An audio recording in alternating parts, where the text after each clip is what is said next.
di BKL juga. Saya ingin memberitahu kepada kawan-kawan di sebelah sana bahawa Kerajaan Barisan Nasional adalah semakin dibencikan rakyat. Ini adalah disebabkan saya yang ceras. Antara sebab-sebabnya antara sebab-sebabnya adalah penyemakan semula cukai taksiran untuk hartanah di Kuala Lumpur ini yang ditingkatkan, dinaikkan sekadar bercorak, gila dan tidak berakal. Saya ingin menunjukkan beberapa misalan di sini, di mana walaupun pada umumnya apa yang dilaporkan kebanyakan hartanah cukai tafsiran itu dinaikkan di antara kadar 100 hingga 300%. Tetapi di sini saya ada beberapa kes yang mewakili mungkin beberapa ribu atau lebih hartanah yang mengalami daripada kadar yang lebih tinggi daripada 300%. Misalnya, saya mendapati banyak rumah kediaman di Kampung Ceras Baru, di kawasan saya, di mana nilai tahunannya telah dipertingkatkan sehingga melebihi 400%. Ini adalah satu perkara yang tidak berpatutan. Dan bagi sebuah kedai di Pekan Sungai Besi pula, sebuah kedai yang telah wujud sejak 80 tahun yang lalu, dibina pada tahun 30-an abad dahulu. Walaupun kedai ini telah menjalani renovasi untuk tingkat atasnya yang kerana telah usang dan uzur, dan juga dikenakan penilaian semula kerana akibat renovasi itu. Tetapi apa yang dahsyat ialah secara sekadar mendadak cukai pintunya nilai tahunan dinaikkan sekadar 766%. Saya boleh memberikan bukti ini kepada pihak menteri. Ini adalah sangat-sangat dihinakan. Dan bagi rumah-rumah ibadat juga. Saya ada satu seruan dibuat di sini. Supaya pihak kerajaan boleh memberi pertimbangan agar semua pertubuhan-pertubuhan atau rumah-rumah ibadat yang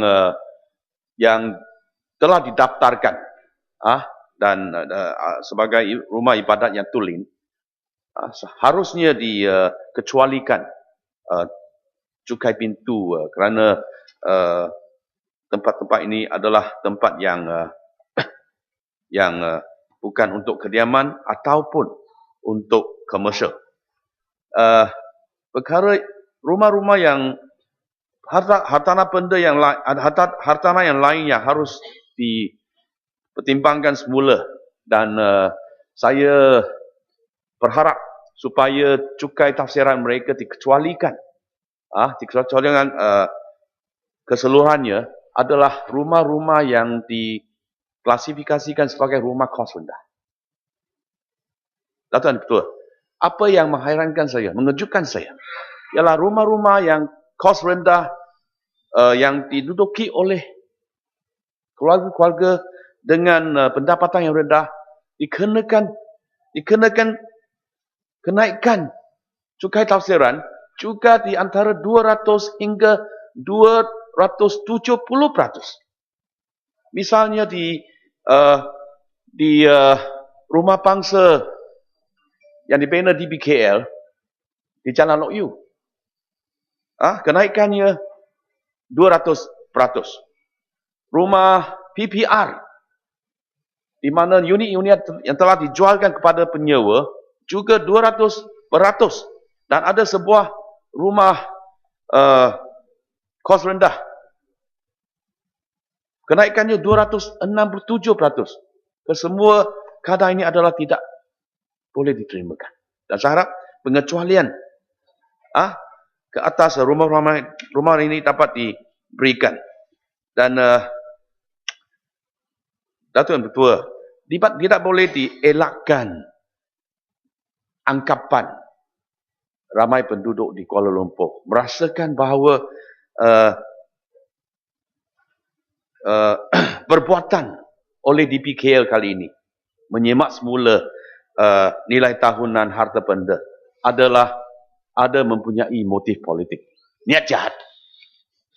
Yang pertamanya, ramai yang memberi anggapan dan beritahu saya sama ada kenaikan sekadar mendadak ini adalah untuk menyelamatkan Kerajaan Persekutuan Barisan Nasional yang telah menyebabkan hutang negara sampai 5,300 juta ringgit dan menyebabkan bajet kebangsaan mengalami defisit ke-16 tahun berturut-turutan. Adakah anggapan ini tidak wujud? Ini adalah benar. Dan yang kedua, adakah juga dianggap di kalangan orang ramai, adakah ini juga satu pembalasan dendam terhadap warga kota pengundi di Kuala Lumpur ini yang menyokong Pakatan Rakyat kerana Pakatan Rakyat memenangi undi popular yang paling tinggi kalau banding dengan PRU 12 kali ini, PRU 13 popular undi majoriti yang dimenangi oleh semua kerusi Pakatan Rakyat di Kuala Lumpur ini adalah 39% lebih daripada PRU 12. Ini adalah anggapan yang perception yang benar oleh penduduk-penduduk. Dan saya ingin ada beberapa soalan yang tidak ditimbulkan oleh rakan-rakan saya tadi. Saya ingin tanya, memandangkan begitu ramai pemilik hartanah yang telah mengemukakan surat pantahan, sampai ke sekarang kemungkinan beratus ribu dah sampai di BKL, dan lebih banyak lagi masih diterima oleh wakil-wakil rakyat di Kuala Lumpur. Kemungkinannya, Datuk Yang Ketua, selepas pada hari luput untuk mengemukakan surat pantahan, mungkin jumlah yang berpantah ini boleh mencapai 100,000 ataupun lebih. Macam mana DBKL dapat memastikan pendengaran untuk semua pemilik dapat diadakan dalam satu jangka masa yang begitu pendek? Kerana 1 hari bulan Januari adalah tarikh menguatkuasakan cukai baru jika DBKL tidak menangguhkannya. Saya ingin tanya, macam mana? Sebab di bawah Akta Kerajaan Tempatan 1976 yang menyatakan semua pemilik dengan semua individu, jika mereka membantah, mereka akan dipeluangkan untuk didengarkan alasan-alasan bantahannya. Macam mana DBKL dapat mengatasi masalah ini? Yang kedua,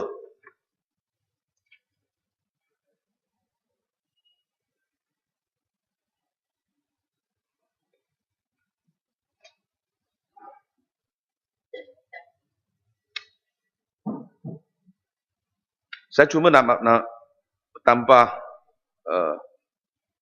dua perkara. Satu ialah livable city. Saya dah dengar banyak kali pihak kerajaan memberi ada 1 minit lagi yang bercita-cita menjadikan Kuala Lumpur meningkatkan ke tangga 20